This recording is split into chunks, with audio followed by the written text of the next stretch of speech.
There is nothing. Only warm primordial blackness. Your conscious ferments in it. No larger than a single grain of malt. You don't have to do anything anymore. Ever. Never, ever. Never, ever, ever, baby. An inordinate amount of time passes. It is utterly void of struggle. No ex-wives are contained within it.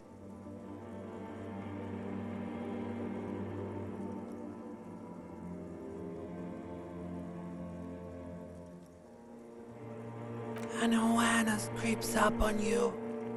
A mass lies hidden in your dead angle, soaking in some lurid acidic sauce. It's bloated and shameful, a ball of meat surrounding you. This is a terrible line of questioning, and it will only lead to more awareness of the meat thing. Ex-love, ex-tenderness. It is foolish of you to resurface to the loss. Not after all the damage you've suffered to get here. Some of it irreversible. Stay. Sail with me through the abyss of pelagic zone.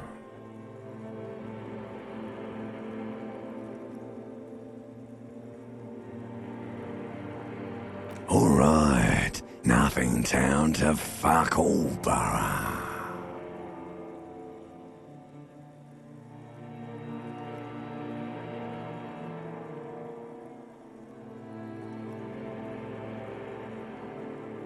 Do you want me to upgrade that to a one-way trip, sir?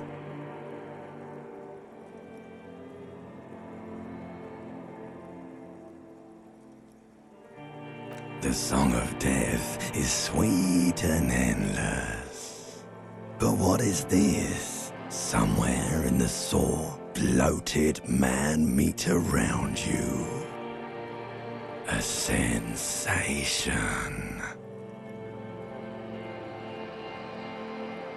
Like a fly to the ointment, your conscience sticks to it. The limbed and headed machine of pain and undignified suffering is firing up again. It wants to walk the desert, hurting, longing, dancing to disco music.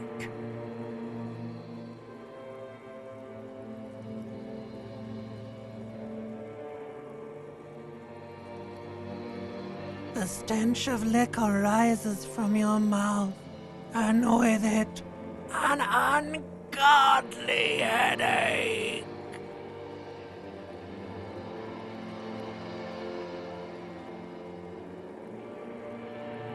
A fiery streak penetrates your skull, trying to force your eyes open.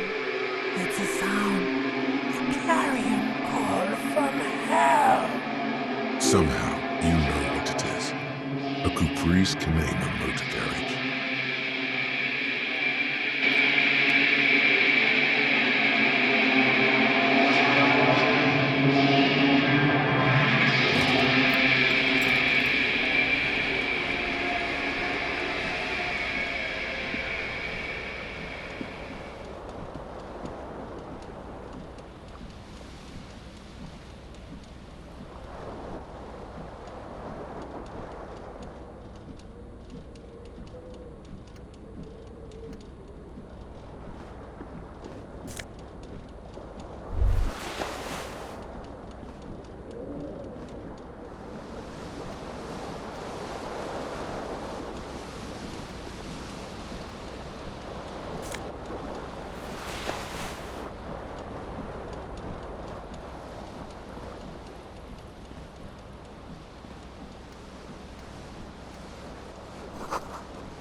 A mirror hangs above a bent and broken sink.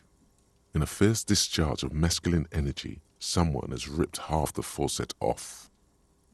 Hot water sprays from the base and steam covers the mirror. You cannot see yourself, just the outline of a man. Suddenly, you realize you have no memory of the face that awaits you there, underneath the soft vapor. Really, all recollection of the person you are, the people in your life, and even the world you're in has drowned in a sea of blood alcohol. This was no mere night of drinking. It was a deluge of world-ending proportions. Really, all recollection of the as you slowly reach your hand towards the surface of the mirror. Abort. You clearly have not thought this through. You won't like what you see there, and you will never unbecome it.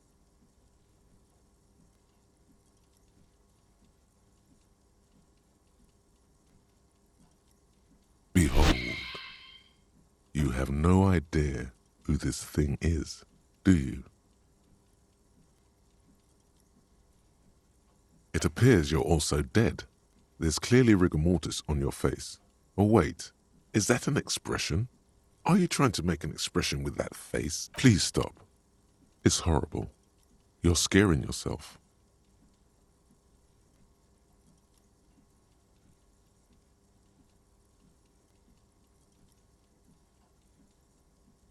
You can't, can you?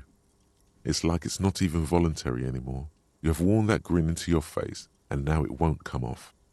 What does it even mean? What is the emotion you're trying to convey?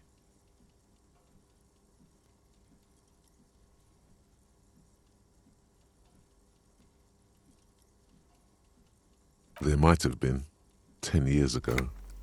It's little more than a cadaverous spasm now.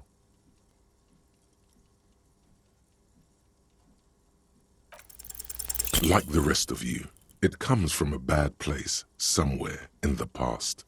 That's all you know for now.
The window stands broken in its frame. Cold wind blows in. The morning light hurts your eyes. It's hazy, but you see the ocean and some war-torn buildings. The morning light hurts your eyes. It's hazy, but you see that the shards face outward. Whatever broke this window came from the inside. A fine web of scarring covers the back of your right hand, but none of it is recent. More likely a projectile than a held object. There are no fragments on the floor from pulling a tool back in after impact. It is too large for a bullet, yet too small for a piece of furniture. You're looking for something heavy and larger than your fist. Like the green shoe that's on the hat rack in the corner, which, coincidentally, is missing its friend.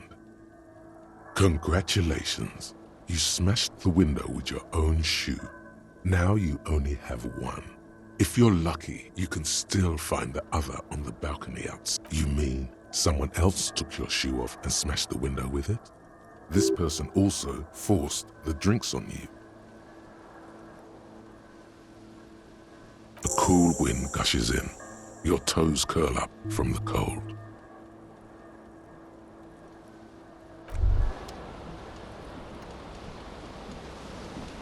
This fan has two chain pull switches. One ends in a tiny fan, the other in a light bulb. A truly horrific necktie has somehow attached itself to one of the blades. You reach out to grab the tie, but what's this? Diffuse, radiating chest pain. Doom comes over you. This is bad. Feels like sharp stones grinding in your chest and keeping you from moving for quite a long time. Still ongoing. Now is a good time to start worrying. Finally, the pressure recedes. You find yourself covered in cold sweat and trying not to move, hoping it will keep you from dying. The blades come squeaking to a halt. It should be easier to reach the tie now. A terrible mistake. Turn the lights off immediately. You can practically feel the photons burning a hole in your brain.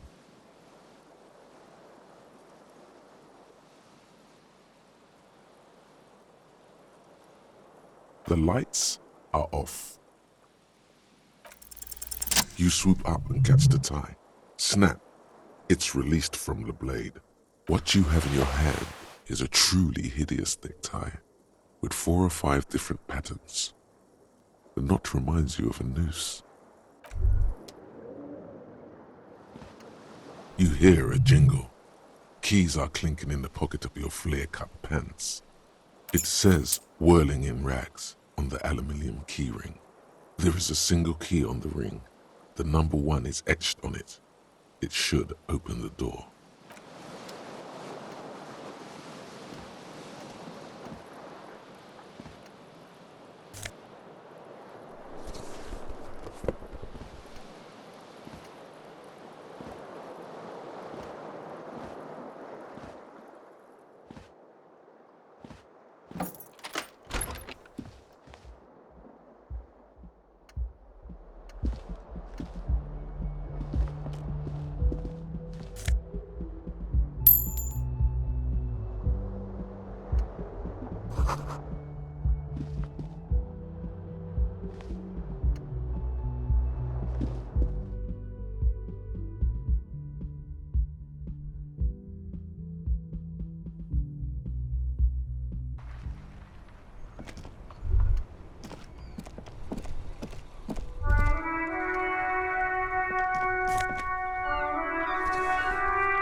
There they both are, 2 identical shoes, both copiously green and indiscriminately snakeskin, reunited on your feet, like 2 baby crocodiles.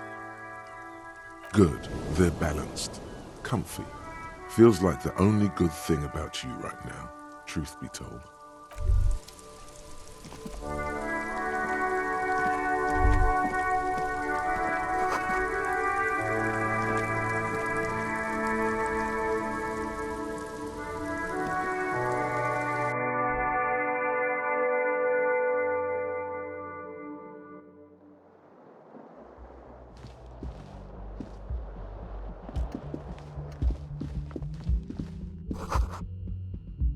Hello, officer. The young woman raises a cigarette to her lips. Her eyes are brown and her face is speckled with birthmarks. She can't be more than 28. No.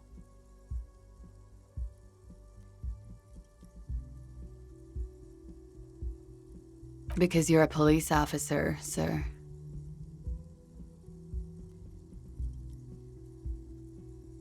I'm not, unless you've been shitting us all this time. You've been here for 3 days, on official police business, no less. Couldn't say. In truth, so far, mostly drinking.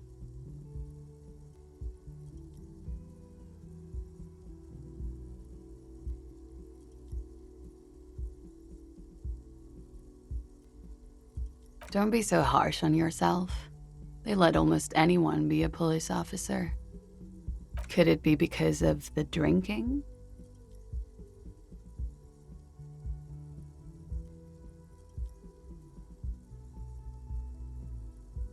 Of course. Be careful, officer. They don't like the police around here. Something stirs in you as she's about to go. Call it an instinct, a need. The need to ask questions. It's like you said the words a million times before. She looks back at you, a light glinting off her eyes. Yes? The dock workers are pretty cocky. They think they're police enough. At least you're in a hostel, sir. We are in Revachol. Revachol is the disgraced former capital of the world, divided into zones of control under foreign occupation. Half a century after a failed world revolution, she is central to our moment in time.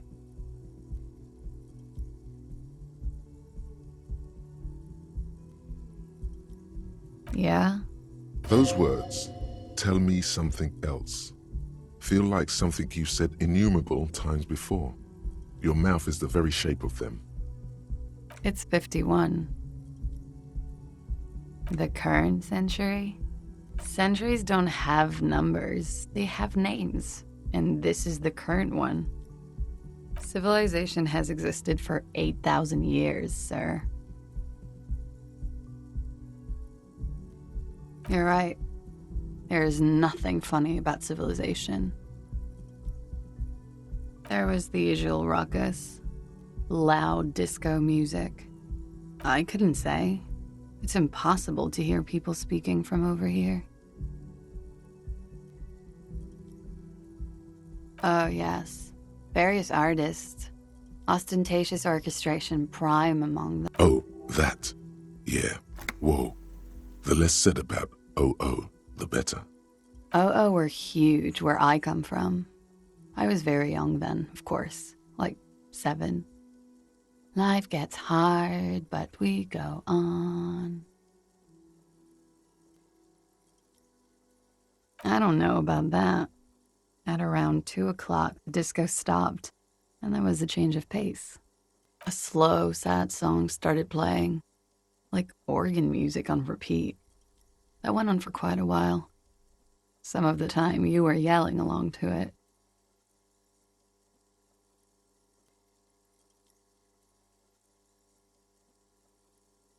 Yes, there was a church in there, a really small church. Like the smallest, saddest church in the whole world. It was about that. And also, that it doesn't matter anymore and that we're alone now. It was difficult to tell. The song itself was very quiet and soft, but you sounded like a winded boar, sir. It was hard to understand what you were singing on top of it. Then you started screaming and trashed the place. No, it didn't sound like there was a fight. It sounded like someone was trashing their room. A window was smashed. The tape player, probably. The song stopped. And furniture, too. A real destructathon. There was. I think you screamed that you didn't want to be this type of animal anymore. I may have misheard, but it was sort of memorable. I went out afterwards. Everything was quiet by then, around 4 or 5. And that was it. Glad to have been of assistance.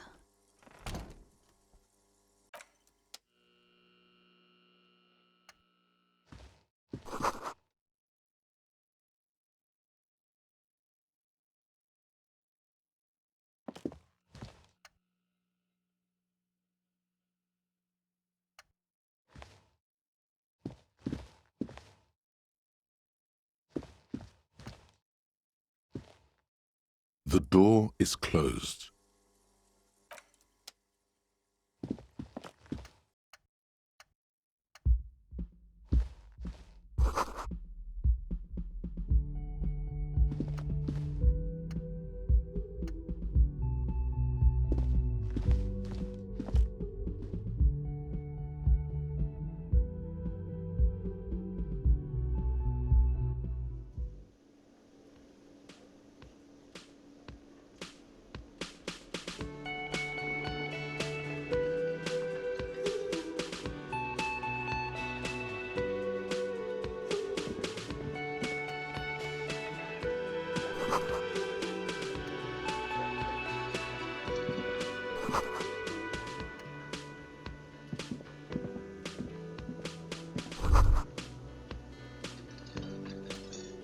You should totally sing karaoke here, the first chance you get. Your emotions need to be expressed. People need to know your vast, oceanic soul.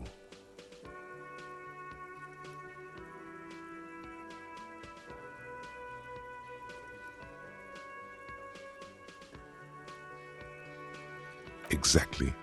It's measured, level-headed, and it needs to be heard through a PA system by other people.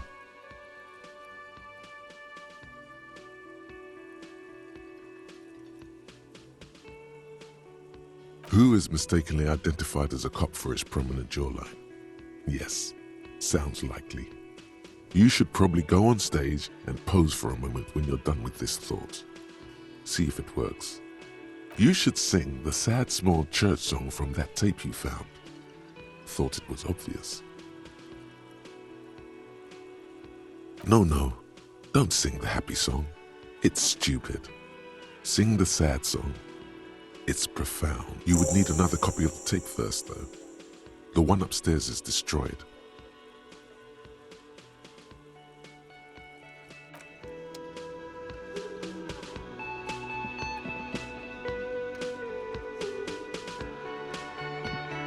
A man in his late 20s stands behind the counter, inspecting a stuffed seabird. As you approach, he gives you a sideways glance, then looks down again. That was disdain in his eyes. Even now he is purposely ignoring you. Looks like he's not a fan. Oh no, you're a hero. A real hero cop. Could the massive property damage upstairs have anything to do with this?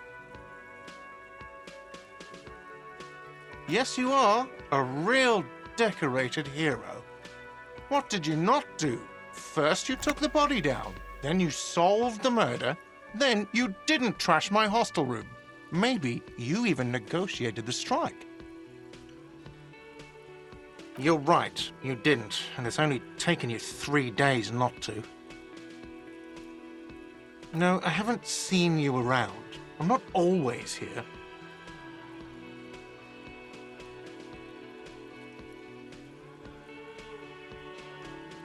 Oh no, you're a hero. A real hero cop. Could the massive property damage upstairs... Am I? Or did you ride in, take the body down? Oh! You're right. It's not. A competent work of taxidermy. The white and brown seabird lies among piles of coasters and drying mugs. One of its wings broken. The man is trying to mend it. Looks like the bird was ripped off the shield that was used to mount it, most likely on a wall. This is the Great Skua.